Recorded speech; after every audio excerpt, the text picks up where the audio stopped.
Qënë se jemi këtu Allaçi është një element ndoshta pak interesant që ka ende një vend vakant, nëse mund ta quajmë kështu në kategorinë e parë, duke qenë se Byllisi Ra, Byllisi 2 ishte në këtë kategori detyrimisht, pra rregulli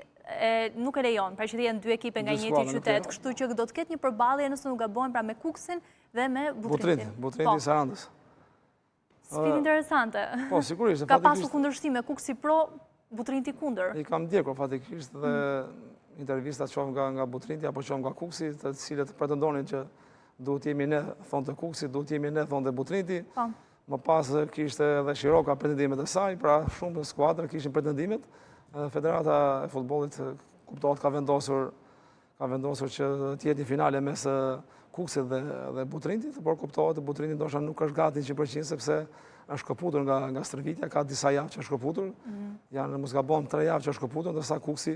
është më i gatshëm dhe kuptohet tani ka një konflikt sepse Saranda thotë lojtarët tonë janë larguar dhe janë shpërndar. Por shpresoj që të gjehet një gjuhë e përparë, patjetër që do të gjehet një gjuhë e përparë sepse është caktuar tani